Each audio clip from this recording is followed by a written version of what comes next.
room with like this chairs and the raised podium and like the lanyards and all the people sitting there, and then all of a sudden they're standing up and doing this dance. It looks like an It's S wild. meeting or something. It does. It looks really creepy.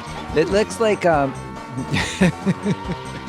when I took Calvin to the basketball game and they saw the cheerleaders come out and do their routines, he was looking at it and he was just like, Daddy, it's pleasing to the eye to see people doing the same thing all at the same time. And I was like, yeah. You nailed that.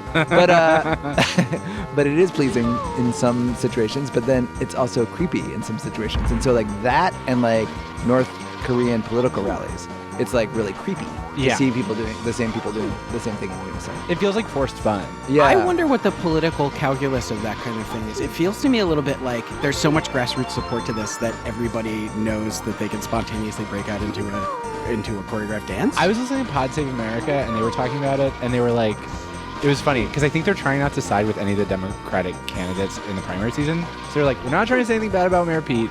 The dance is really nerdy. And then one dude was like, well, if you've ever like door knocked or like done grassroots stuff, it's just really, really boring and soul-sucking. And so like anything you can do to just like, here's the fun thing we do, like you're just constantly trying to make people more energetic. And so he saw it as just like that. That it's not for Twitter, even though they're putting it on Twitter, but it's like just like a rah, let's go get them. If I were doing that, I just wouldn't let it end up on the internet. But I also like I'm coming across snarkier about this than I want to actually, because like I'm glad that those people are dancing in that conference. Yeah. So, but people made fun of this, and I think also part of the reason people made fun of this is like Mayor Pete. He doesn't do well on Twitter. Like the world of Twitter, at least the Twitter that I see, is like conservatives who obviously aren't going to like a Democratic presidential candidate. But then people, if they're on the left, they tend to be like far on the left. Right. And he's kind of seen as like insufficiently progressive and insincere and dweeby.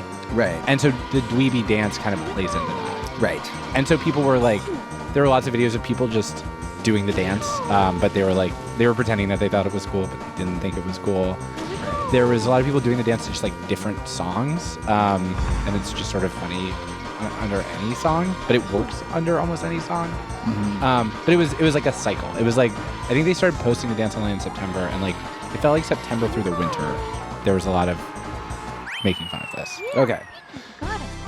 And then Michael Bloomberg enters a presidential race. No relation. Different spelling. And